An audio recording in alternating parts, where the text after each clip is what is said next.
Welcome back to my channel. আসসালামু আলাইকুম। আজকে আপনাদেরকে বানিয়ে দেখাচ্ছি সেমাইয়ের মিঠা টুকরা। কিভাবে খুব সহজে মজা করে এই সেমাইয়ের মিঠা টুকরাটা বানাতে পারবেন সেই রেসিপিটি আপনাদের সঙ্গে শেয়ার করছি। মিঠা টুকরা বানানোর জন্য এখানে আমি 1 কাপ সেমাই নিয়েছি। সেমাইটাকে ছোট ছোট করে ভেঙে নিয়েছি। সেমাইটা একটা সাইডে থাক, এদিকে চুলায় একটা প্যান বসিয়ে দিলাম। প্যানের ভিতরে সেমাইগুলো দিয়ে দিচ্ছি। সেমাইটাকে টেলে নিব। সেমাইটা ভেজে নেওয়ার কারণ হচ্ছে সেমাইটা দিয়ে মিঠা টুকরা বানানোর পরে খেতে অনেক বেশি টেস্টি হবে। সেমাইটা খুব ভালো মতো ভাজা হয়ে গিয়েছে। এখন এই সেমাইয়ের ভিতরে দিয়ে দিচ্ছে ফুটান্ত 3 কাপ গরম পানি। সঙ্গে সঙ্গে আমি চুলাটাকে অফ করে দিয়েছি। এখনই আমি এই সেমাইটাকে চুলা থেকে নামিয়ে পানি ঝরিয়ে নিব। সেমাইটা আমি পানি ঝরিয়ে নিলাম। এই সেমাইটা একটা সাইডে থাক। এদিকে বাটির ভিতরে 1 কাপ নারকেল কোরানো নিয়েছি। আমি এখানে ফ্রোজেন শুকনা নারকেলটা ব্যবহার করেছি, যেহেতু আমার হাতের কাছে কাঁচা নারকেল নেই। এখানে নিয়েছি একটা ডিমের সাদা অংশ। ডিমের সাদা অংশটা নারকেলের ভিতরে দিয়ে দিচ্ছি। দিয়ে দিচ্ছি 2 টেবিল চামচ পরিমাণে চিনি। এখন দিয়ে দিচ্ছি সামান্য একটু লবণ। যারা মিষ্টি খাবারে লবণ পছন্দ করেন না, চাইলে স্কিপ করতে পারেন।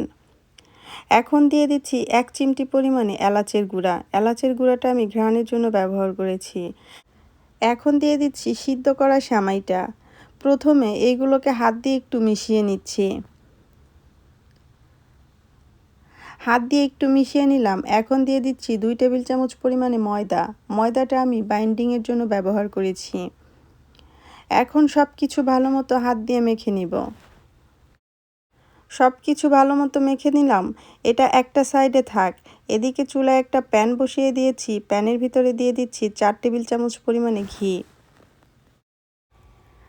ঘিয়ের ভিতরে দিয়ে দিচ্ছি আমি যে মিঠা টুকরা বানানোর জন্য পুরটা রেডি করেছিলাম, সেই পুরটা থেকে গোল গোল করে এইরকম শেপ দিয়ে বানিয়ে নিচ্ছি। সবগুলো দিয়ে দিলাম। একটা পাশ ভাজা হয়ে গিয়েছে, এটাকে আমি উল্টিয়ে দিচ্ছি। মিঠা টুকরাগুলো ভাজা হয়ে গিয়েছে। এই মিঠা টুকরাগুলোকে এখন আমি চুলা থেকে নামিয়ে নিচ্ছি। এদিকে চুলায় প্যানের ভিতরে আমি 1 লিটার পরিমাণে জাল করা দুধ দিয়ে দিচ্ছি। অপেক্ষা করব দুধটা বলক আসা পর্যন্ত। দুধটা ভালো মতো বলক চলে এসেছে। আমি 4-5 মিনিটের মতো দুধটাকে জাল করে নিলাম। এখন এই দুধের ভিতরে দিয়ে দিচ্ছি 1/2 কাপ পরিমাণে চিনি। কেউ যদি চিনিটা বেশি খান, চাইলে একটু বাড়িয়ে দিতে পারেন। এখন দুধের সঙ্গে চিনিটাকে আরও 4 থেকে 5 মিনিটের মতো জাল করে নেব। আরও 4 থেকে 5 মিনিটের মতো দুধটাকে জাল করে নিলাম। এখন আমি এই দুধটাকে সরাসরি চুলা থেকে নামিয়ে নিচ্ছি। আমি যে মিঠা টুকরাগুলো আগে থেকে বানিয়ে রেখেছিলাম, এই মিঠা টুকরাগুলো দুধের ভিতরে দিয়ে দিচ্ছি। মিঠা টুকরার রেসিপিটা আপনাদের কাছে কেমন লেগেছে আমাকে কমেন্টস করে জানাতে ভুলবেন না। দেখেই বুঝতে পারছেন কতটা লোভনীয় হয়েছে এই মিঠা টুকরাগুলা। মিঠা টুকরার উপরে আমি একটু বাদাম কুচি দিয়ে দিচ্ছি, দেখা সৌন্দর্যের জন্য। খেতেও ভালো লাগবে। একটা মিঠা টুকরা আপনাদেরকে কেটে দেখাচ্ছি। এই মিঠা টুকরার ভিতরে ভালো মতো দুধ ঢুকে গিয়েছে।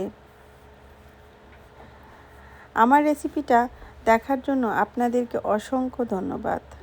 আজকে এই পর্যন্ত। সবাই ভালো থাকবেন, আমার জন্য দোয়া করবেন। আল্লাহ হাফেজ।